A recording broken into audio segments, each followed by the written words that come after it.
और आपको अब दिखाते हैं 24 मिनट में 24 खबरें। कांग्रेस नेता राहुल गांधी विदेश से वापस लौटने के बाद सदन पहुंचे। कल राहुल गांधी मीडिया के सामने आए, प्रेस कॉन्फ्रेंस कर कई सवाल पूछे, जिसका जवाब रविशंकर प्रसाद की ओर से दिया गया।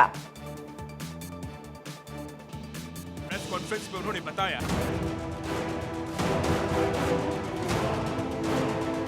क्योंकि राहुल गांधी लगातार अदानी मुद्दे को लेकर सरकार की आलोचना कर रहे हैं। प्रेस कॉन्फ्रेंस में उन्होंने बताया कि संसद में उन्हें बोलने नहीं दिया जा रहा है। राहुल यही नहीं रुके, उन्होंने कहा कि सरकार अदानी मुद्दे पर डरी हुई है। राहुल ने सरकार से कुछ सवाल भी पूछे, जिसमें अदानी और नरेंद्र मोदी जी का रिश्ता क्या है, डिफेंस कॉन्ट्रैक्ट गौतम अदानी को ही क्यों दिए जा रहे हैं, श्रीलंका और बांग्लादेश में जो बातचीत हुई वो क्यों हुई और किसने की, ऑस्ट्रेलिया में पीएम नरेंद्र मोदी, अदानी और स्टेट बैंक के चेयरमैन की जो मीटिंग हुई वो क्यों हुई, उसमें क्या डिस्कस हुआ, ऐसे तमाम सवाल शामिल थे। बहरहाल लंदन में राहुल की टिप्पणी को लेकर सियासत गरमाई हुई है। उधर विपक्ष अदानी मुद्दे पर लगातार जेपीसी की मांग कर रहा है।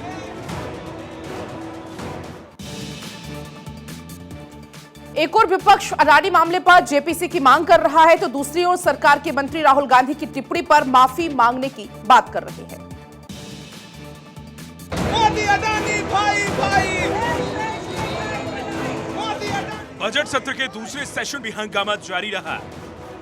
विपक्षी दलों के नेताओं ने अदानी विवाद और जेपीसी की मांग को लेकर संसद में विरोध प्रदर्शन किया और मानव श्रृंखला बनाई। कांग्रेस नेता मल्लिकार्जुन खड़गे ने इस मौके पर कहा कि जिस मांग को लेकर हमने विरोध प्रदर्शन किया था, आज भी वही है। हमारी जेपीसी की मांग है, लेकिन यह सरकार मान ही नहीं रही, इसलिए हमने मानव श्रृंखला बनाई।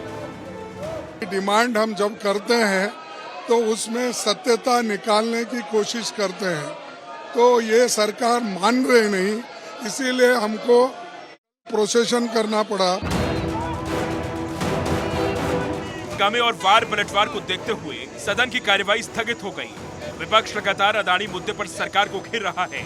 वहीं सरकार की ओर से राहुल के बयान पर माफी मांगने की कवायद भी तेज हो गई है।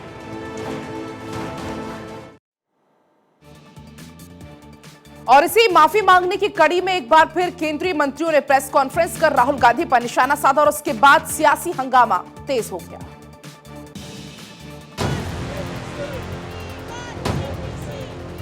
केंद्रीय मंत्री पीयूष गोयल ने कहा है कि माफी मांगने से कोई छोटा नहीं हो जाता और राहुल को माफी मांग लेनी चाहिए। मैं समझता हूं कि माफी मांगने से आदमी बड़ा बनता है। वो अपने छोटे मन और छोटी सोच का परिचय दे रहे हैं। संसद में पहले 2 दिनों की तरह आज भी हो हल्ला हुआ, हंगामा हुआ। इससे पहले विपक्ष के 18 दलों ने कांग्रेस के राष्ट्रीय अध्यक्ष मल्लिकार्जुन खड़गे के घर मीटिंग की, जिसमें सरकार को घेरने की रणनीति तैयार की गई थी।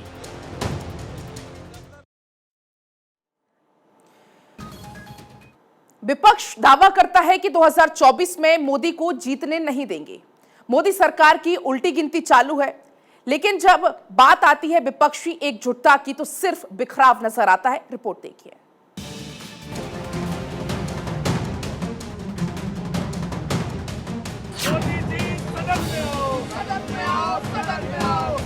विपक्षी दलों का कहना है कि वो 2024 में बीजेपी के विजय रथ को रोकेंगे। मोदी को हराने के लिए ही विपक्षी दल एकजुट होने की कोशिश कर रहे हैं, लेकिन हर बार उनके दावों की हवा निकल जाती है, क्योंकि विरोध के इस गुब्बारे में विपक्ष का ही कोई दल सुई छुआ देता है और फिर से गुब्बारा फुलाने की कोशिश होने लगती है। अदानी के मामले में जेपीसी की मांग करते हुए बुधवार को जब विपक्षी दल सड़क पर आए तो टीएमसी और एनसीपी ने इस विरोध प्रदर्शन से दूरी बना ली। अब सवाल ये है कि ममता और शरद पवार इस मोर्चे से दूरी क्यों बना रहे हैं? और सवाल महज इतना ही नहीं है, बल्कि ये भी अहम सवाल है कि 16 दल तो साथ दिखे, लेकिन बाकी 13 विपक्षी दलों ने दूरी क्यों बनाई है? आम आदमी पार्टी और समाजवादी पार्टी तो ईडी दफ्तर तक के मार्च में साथ दिखे हैं, लेकिन दीदी नहीं आई। जिन 13 दलों ने दूरी बना रखी है, दोनों सदनों में उनकी संख्या 142 है। बिहार के डिप्टी सीएम तेजस्वी यादव को दिल्ली हाईकोर्ट से झटका लगा है। सीबीआई के समन को रद्द करने वाली याचिका को कोर्ट ने खारिज कर दिया है। अब तेजस्वी को 25 मार्च को सीबीआई के सामने पेश होना होगा। रिपोर्ट देखिए। लैंड फॉर जॉब्स स्कैम मामले में गुरुवार को दिल्ली हाईकोर्ट से तेजस्वी यादव को बड़ा झटका लगा। कोर्ट ने तेजस्वी की सीबीआई के समन को रद्द करने वाली याचिका को खारिज कर दिया। कहा कि तेजस्वी को 25 मार्च को सुबह 10:30 बजे सीबीआई दफ्तर जाना ही होगा। सीबीआई ने 28 फरवरी, 4 मार्च और 11 मार्च को तेजस्वी यादव को समन जारी किया था। दरअसल जमीन के बदले नौकरी के मामले में सीबीआई ने तेजस्वी यादव से पूछताछ के लिए समन जारी किया था। तेजस्वी यादव के वकील ने बताया कि 25 मार्च को सीबीआई के सामने पेश होना है। तेजस्वी के वकील ने आशंका जाहिर की थी कि तेजस्वी को सीबीआई द्वारा गिरफ्तार किया जा सकता है। सीबीआई ने कहा कि बस चाहते हैं कि तेजस्वी पेश हों ताकि उन्हें कुछ दस्तावेज दिखाए जा सके। सीबीआई ने यह भी कहा कि वीडियो कॉन्फ्रेंसिंग के जरिए पेश होने से उद्देश्य पूरा नहीं होगा। बता दें कि 3 बार समन जारी होने के बावजूद तेजस्वी हाजिर नहीं हुए। अखिलेश यादव आज कोलकाता में ममता बनर्जी से मुलाकात करेंगे। इसके बाद 18 और 19 मार्च को कोलकाता में सपा राष्ट्रीय कार्यकारिणी की बैठक होगी। क्यों है खास ये मुलाकात, इस रिपोर्ट में देखिए। उत्तर प्रदेश में लगातार 2 विधानसभा चुनाव हार चुके अखिलेश यादव के सामने एक बार फिर चुनौती है। ये पहला मौका है जब समाजवादी पार्टी मुलायम सिंह के बिना लोकसभा चुनाव में होगी। मुलायम सिंह के निधन के बाद उनकी बड़ी बहू डिंपल यादव उनकी सियासी उत्तराधिकारी बनी और अब सामने है 2024 की चुनौती। इसी के लिए अखिलेश यादव खुद को मजबूत करने में जुटे हैं। 2017 में कांग्रेस और 2019 में बसपा के साथ गठबंधन करके अखिलेश नुकसान झेल चुके हैं। अब वो बसपा और कांग्रेस दोनों के साथ नहीं जाना चाहते। तो 2022 में ओपी राजभर के साथ हुआ गठबंधन भी टूट गया था। इसीलिए अब अखिलेश यूपी के बाहर जाकर दोस्ती के हाथ बढ़ा रहे हैं। हाल ही में उन्होंने केसीआर से मुलाकात की थी और अब पश्चिम बंगाल की सीएम ममता से मिलेंगे। दरअसल 18 और 19 मार्च को सपा की राष्ट्रीय कार्यकारिणी की बैठक कोलकाता में होनी है। बैठक से पहले 17 मार्च की शाम को ममता और अखिलेश की मुलाकात होगी।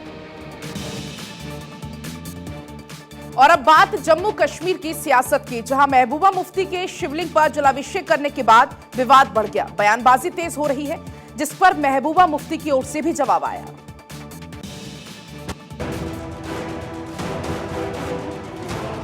महबूबा मुफ्ती ने जम्मू में शिव मंदिर में जल चढ़ाया, जिस पर विवाद मच गया है। महबूबा मुफ्ती जम्मू में एक मंदिर में गई थी। ये मंदिर उनकी पार्टी के दिवंगत नेता यशपाल शर्मा द्वारा बनवाया गया था। मुफ्ती महबूबा द्वारा शिवलिंग पर जल चढ़ाने को लेकर देवबंदी उलेमा मुफ्ती असद कासमी ने उनकी आलोचना की थी। उलेमा ने कहा था कि महबूबा मुफ्ती ने जो किया वो गलत है, उन्हें इस तरह का काम नहीं करना चाहिए। उधर महबूबा मुफ्ती ने मुस्लिम धर्मगुरुओं के बयान पर पलटवार करते हुए कहा कि मुझे अपने धर्म के बारे में अच्छे से पता है। ये गंगा जमुना तहजीब वाला मुल्क है। यहाँ हिंदू मुसलमान इकट्ठे रहते हैं। यहाँ जो हमारे जियारतें हैं वहाँ मुसलमानों से ज्यादा हिंदू लोग चादर चढ़ाते हैं। तो इसी तरह मंदिर में जाके अगर किसी ने आपके हाथ में पानी थमा दिया कि आप इस पे डाल दीजिए, मैंने डाल दिया, तो ये मेरा मामला है। इसमें तो मैं समझती हूँ कि ज्यादा बहस करने की जरूरत नहीं। जम्मू कश्मीर बीजेपी ने महबूबा मुफ्ती के मंदिर जाने को नौटंकी बताया था। बीजेपी ने कहा था कि यूपी में अपराधियों को पुलिस और योगी सरकार का डर सता रहा है। एनकाउंटर में डरे अपराधी माफी मांग रहे हैं और पुलिस के सामने सरेंडर कर रहे हैं। मुजफ्फरनगर में लूट का एक आरोपी गले में तख्ती लगाए हुए खुद थाने पहुंचा और उसने सरेंडर कर दिया। रिपोर्ट देखिए। यूपी में चोर चक्के, बदमाश, लुटेरे, गुंडे, अपराधी, मवाली और बवाली सब कांप रहे हैं। खौफ का साया ऐसा है कि सपने में भी योगी आ रहे हैं और कानों में बुलडोजर की आवाज गूंज रही है। एक ऐसा ही मामला सामने आया है मुजफ्फरनगर से, जहां बाइक लूटने का आरोपी गले में तख्ती डालकर पुलिस के पास पहुंचा। तख्ती पर लिखा था, योगी जी माफ करना, गलती म्हारे से हो गई। और उसने पुलिस के सामने सरेंडर कर दिया, क्योंकि उसे ये डर सता रहा था कि कहीं ऐसा ना हो कि पुलिस उसे एनकाउंटर में मार दे। सरेंडर करने वाले बदमाश का नाम अंकुर है और इस मामले में पुलिस ने अजय और वंश को गिरफ्तार कर लिया था, लेकिन अंकुर फरार था। ये कोई पहला मौका नहीं है जब यूपी के अपराधियों में योगी का डर दिखा। हाल ही में हरदोई से एक वीडियो सामने आया था, जिसमें हरदोई जिला जेल से डायलिसिस के लिए लखनऊ ले जाए गए कैदी ने हंगामा कर दिया और पुलिस से कहा कि पहले लिख कर दो कि गोली नहीं मारोगे। अब पुलिस उसे इलाज के लिए लखनऊ ले जा रही थी, तो उसे एनकाउंटर का डर सताने लगा। यूपी में अपराधियों में योगी का खौफ साफ दिखाई दे रहा है। महाराष्ट्र के डिप्टी सीएम देवेंद्र फडणवीस की पत्नी अमृता ने मुंबई में एक डिजाइनर अनिक्षा के खिलाफ एफआईआर दर्ज कराई है। अमृता का आरोप है कि अनिक्षा ने उसे धमकी दी और 1 करोड़ रुपए की रिश्वत देने की कोशिश की। रिपोर्ट देखिए।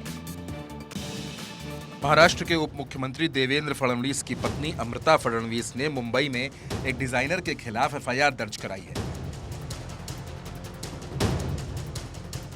अनिक्षा नाम की डिजाइनर पर अमृता ने गंभीर आरोप लगाए हैं। अमृता का कहना है कि 18 और 19 फरवरी को अनिक्षा ने अनजान नंबर से अपने वीडियो क्लिप्स, वॉइस नोट्स और मैसेज भेजे थे। इसके चलते उन्हें धमकाने की कोशिश की थी। वहीं पुलिस ने डिजाइनर अनिक्षा और उसके पिता के खिलाफ साजिश रचने और भ्रष्टाचार निरोधक अधिनियम के तहत मामला दर्ज किया है। इस मामले में पुलिस ने पूछताछ के लिए बुकी अनिल जयसिंघानी के बेटे अक्षन जयसिंघानी को हिरासत में ले लिया है। हालांकि अनिक्षा अभी पुलिस की पहुंच से दूर है। अनिक्षा के पिता अनिल के खिलाफ महाराष्ट्र, गोवा और असम में सरकारी अधिकारियों को धमकी देने, धोखा देने के कई आरोप शामिल हैं।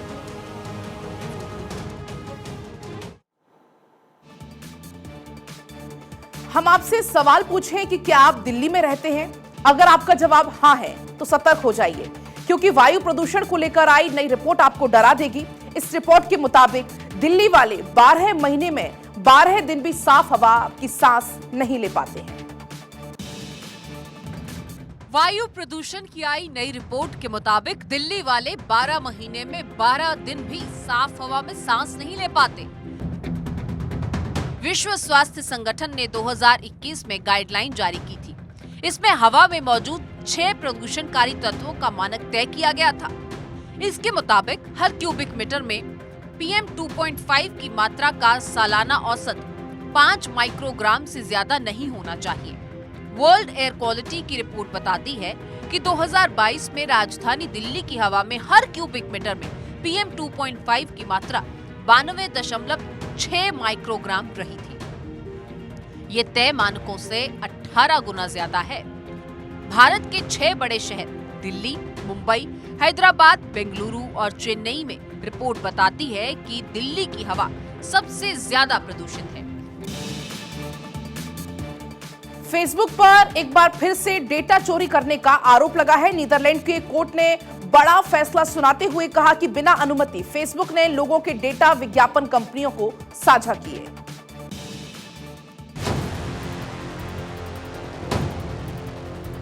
फेसबुक को लेकर नेदरलैंड्स के कोर्ट ने बड़ा फैसला सुनाया। कोर्ट ने कहा कि सोशल मीडिया प्लेटफॉर्म फेसबुक ने लगभग 1 दशक तक विज्ञापन के उद्देश्य के लिए लोगों की सहमति के बिना उनकी व्यक्तिगत जानकारी को साझा किया। एम्स्टर्डम डिस्ट्रिक्ट कोर्ट के फैसले में कहा गया कि फेसबुक ने आयरलैंड और नेदरलैंड्स के लोगों के पर्सनल डेटा का उपयोग किया। इसके साथ ही लोगों को बिना जानकारी दिए उनकी व्यक्तिगत जानकारी को तीसरे पक्ष के साथ साझा किया। जजों ने कहा कि फेसबुक ने कानून का पूरी तरह उल्लंघन किया है।